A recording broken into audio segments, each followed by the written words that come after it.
অতিবাহিত হয়েছে। পুলিশের সাথে সংঘর্ষ শুরু হয়ে গেছে, পুলিশ বাধা দিচ্ছে, তারা বাধা অতিক্রম করছে।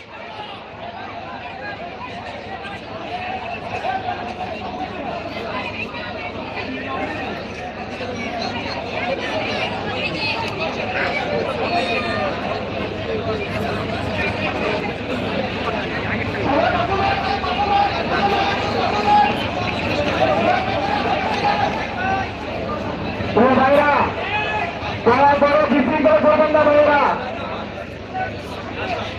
প্রিয় ভাইরা, প্রিয় সংগ্রামী ছাত্র জনতা, আমরা আজকে এমন কিছু করবো না যার কারণে বহির্বিশ্বে বাংলাদেশের সুনাম নষ্ট হয়। কিন্তু যেই স্বৈরাচার খুনির কারণে অলরেডি আমার দেশের ইচ্ছা নষ্ট হয়েছে, সেই খুনিকে কাছে ফিরিয়ে বিচারতা করবই করবো ইনশাআল্লাহ। প্রিয় ভাইয়েরা, আপনারা শুনেছেন আজকে মহারাষ্ট্র হাইকমিশন বলার পরে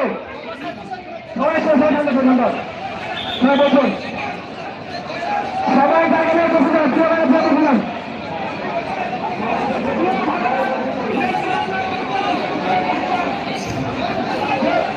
প্রধান জায়গা সামনে আসুন, বাকি সবাই জায়গা নিয়ে বসে যান, ভাইয়েরা আসে বসে যান। এই ভাইরা, আমাদেরকে কোঅপারেট করতে হবে, আমাদেরকে সহযোগিতা করতে হবে। আমাদের আন্দোলন সফল করার জন্য আপনাদের সবাই সহযোগিতা, আপনারা সবাই বসে যাবেন। ভাই আপনি বসে বলুন, আপনি বসে বলুন, বসে বলুন। মিডিয়া ভাইরা বসে বলুন, আপনি সবাই বসে বলুন, সবাই বসে বলুন, বসে বলুন, সবাই বসে বলুন। সবাই বসে বলুন। আর মাইক দুটো মাইক্রোফোনই সামনে দেবে, দুটো রিক্সার মাইকের সামনে নিয়ে আসুন, দুই রিক্সার মাইকের সামনে নিয়ে আসুন। আর সকল ভাইরা বসে বলুন, সকল ভাইরা বসে বলুন, কেউ থাকবেন না, সবাই বসে বলুন, সবাই বসে বলুন, থাকবেন না। মিডিয়ার ভাইরা বসে বলুন, সবাই বসে বলুন, প্রিয় ভাইরা সবাই বসে বলুন, আমরা সবাই বসে যাই, সবাই বসে যাই, সবাই বসে যাই, সবাই বসে বলো, সবাই বসে বলো, সবাই বসে বলো, সবাই সহযোগিতা করুন, সবাই বসে বলুন। প্রিয় ভাই, এই মাইকটা শুনে নেবেন, এই যে আইন ভাই আপনি চাপ করেন ভাই, ভাইকে শুনে নিয়েছো, রিক্সা আগে নিয়েছো, রিক্সা আগে নিয়েছো। প্রিয় ভাইরা, সকলের সহযোগিতা বন্ধুগণ, আমাদের নিকট অনন্তকালে আমরা সকল পর্যন্ত আমরা ঘরে ফিরে যাবো না, যতক্ষণ পর্যন্ত আমাদের পূর্ণাঙ্গ আগামী না আসবে ততক্ষণ পর্যন্ত আমাদের লড়াই চলবে। আপনারা সবাই বসে পড়ুন এবং আমাদের নেতৃবৃন্দের বক্তব্য শুনুন। নেতৃবৃন্দের কেউ অন্য কোনো কাজ করবেন না, সবাই সুশৃঙ্খল হয়ে বসে পড়ুন, সবাই সুশৃঙ্খল হয়ে বসে পড়ুন, আমাদের নেতৃবৃন্দকে সহযোগিতা করুন। আমরা একটি সুন্দর প্রোগ্রাম বাস্তবায়ন করতে চাই। এই দেশে বক্তব্য নিয়ে আসছেন ডাক্তার সমাজ সেবা সম্পাদক কবির ভাই, এ পর্যন্ত কথা বলবেন ডাক্তার সমাজ সেবা সম্পাদক কবির ভাই।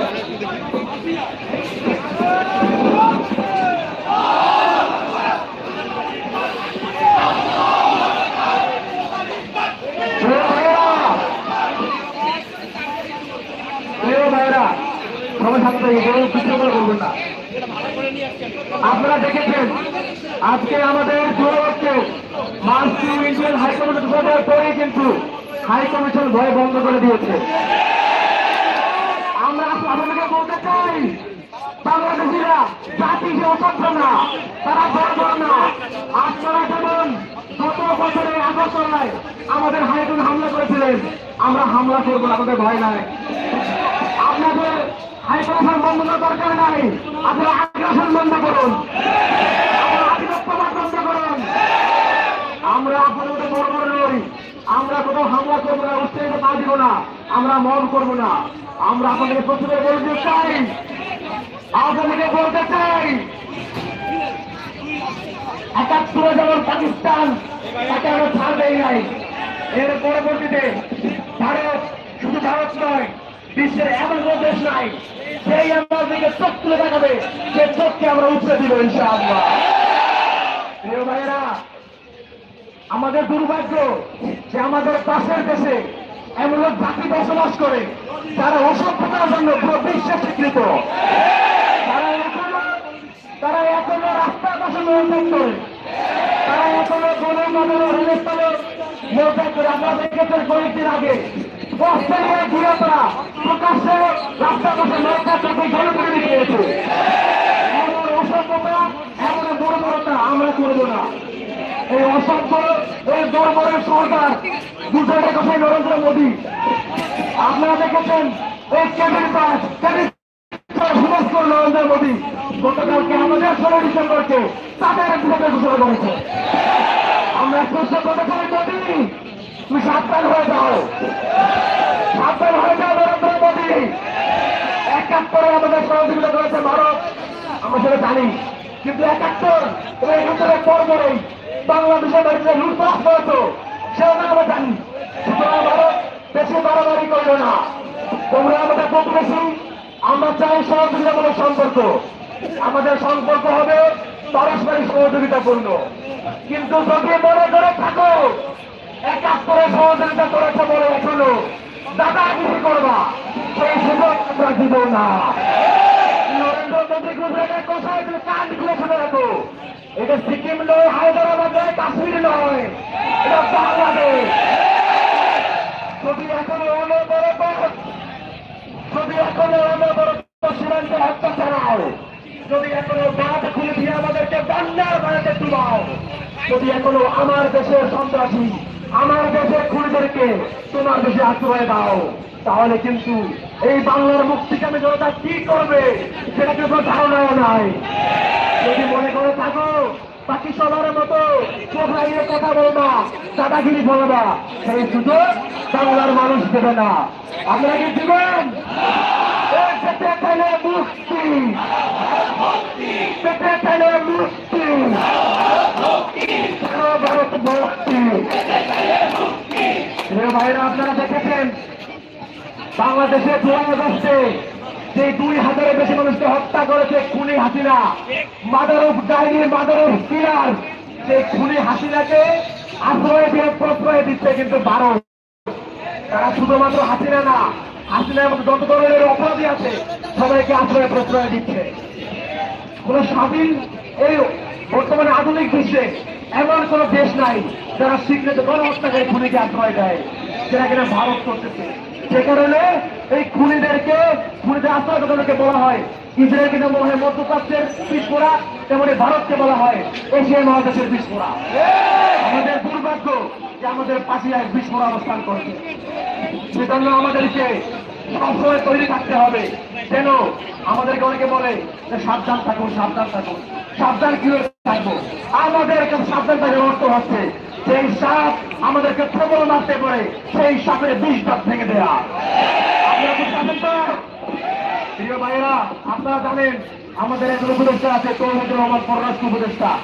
আজকে এতদিন হয়ে গিয়েছে, এখনো খুনিদেরকে দেশে ফিরিয়ে আনলে কোনো নাম নাই। আপনারা দেখতে পাচ্ছেন এখনো জাহাঙ্গীর দেশের ব্যাপারে এখন অপরাধী ঘুরে বেড়াচ্ছে, অস্ত্র উদ্ধার হয় নাই, এখনো খুন সংঘটিত হচ্ছে। আমার ভাই হাজিকে হত্যার চেষ্টা করা হয়েছে, কিন্তু এখনো পর্যন্ত এই ঢাকার উপদেষ্টা এই সুশীলদের একটা অপরাধে গ্রেফতার করতে পারে নাই। আমরা এটা ঘোষণা করে বলতে চাই, শুনে রাখো ইন্টারিম তোমাদেরকে তোমাদের সুযোগ দেখানোর জন্য 2000 বছর দেখানো হয় নাই। যদি তোমরা আরো সুযোগটা দেখাও, তৌহিদুর রহমান যদি তোমরা খুঁড়িয়েছিলাকে দেশে ফিরিয়ে এনে ফাঁসি কার্যকর করতে ব্যর্থ হও, তাহলে শুধুমাত্র তোমার চেষ্টা করি না, হাসিনাকে সেই শক্তির দেওয়ার চায় তোমাকে আমরা দুপুরে কাজ করে কাজ করাবো ইনশাআল্লাহ। ইনকিলাব, ইনকিলাব।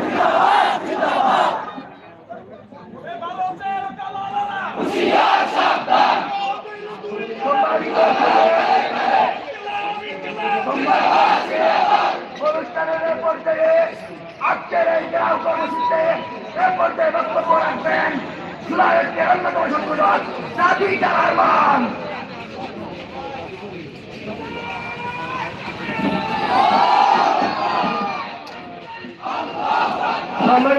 উপস্থিতি আপনারা জানেন 2024 সালে ভারতীয় হেজিমনি, ভারতীয় আধিপত্যবাদ, তাদের আগ্রাসন, তাদের নির্যাতনের বিরুদ্ধে, আমাদের ভোট অধিকারকে হত্যা করায় ভারতীয় ষড়যন্ত্রের বিরুদ্ধে, আমাদের দেশকে পররাজ্য বাড়ানোর ষড়যন্ত্রের প্রতিবাদে সামগ্রিকভাবে 2024 সালের জুলাই গণ অভ্যুত্থান সংঘটিত হয়েছে। আপনারা জানেন আমাদের পার্শ্ববর্তী দেশ ভারত যারা আমাদেরকে নিজেদের প্রভু হিসাবে জাহির করতে চায়, তারা নিজেদেরকে আমাদের প্রভু মনে করে, আমাদেরকে মনে করে আমরা তাদের গোলাম। শুনো ভারত, আমরা তোমাদেরকে স্পষ্ট ভাষায় বলে দিতে চাই, আমরা ন্যায্যতার সম্পর্ক চাই, আমরা গোলামীর সম্পর্ক চাই না, আমরা সমবায় ভিত্তিতে সম্পর্ক চাই। গোলামীর ভিত্তিতে কোন সম্পর্ক তোমাদের সাথে থাকবে না। আপনারা জানেন গত 12 তারিখ দক্ষিণের পরদিন আমাদের জুলাইয়ের অন্যতম সহযোদ্ধা, জুলাইয়ের অন্যতম কণ্ঠস্বর, ভারতীয় হেজিবাদী আধিপত্যবাদের বিরুদ্ধে ঘনিষ্ঠ কণ্ঠস্বর আমাদের প্রিয় ভাই শরীফ মোহাম্মদ ওসমান হাদিকে দিনের দুপুরে প্রকাশ্যে হত্যা করা হয়েছে। হত্যার চেষ্টা করা হয়েছে, আপনারা ইতিমধ্যে জানেন। আপনারা এটাও জানেন হাদি ভাইকে গুলি করা হয়েছে ঢাকায়, খুনিকে পাওয়া যায় ভারতে। এখান থেকে বোঝা যায় হাদি ভাইকে গুলি করার পিছনে কারা জড়িত। আমরা স্পষ্ট ভাষায় বলে দিতে চাই, যদি জুলাইয়ের শক্তিরা নিরাপদ না থাকে, যদি বাংলাদেশ নিরাপদ না থাকে, যদি আমাদের সহযোগীরা নিরাপদ না থাকে, আমরা কাউকে নিরাপদ থাকতে দিব না, আমরা কাউকে নিরাপদ থাকতে দিব না। আমাদের নিরাপত্তা না থাকলে হোক হাসিনা হোক সেই কোনো খুনি হোক আমরা তাদেরকে রুখে দেবো ইনশাআল্লাহ। আজকে রাজপথে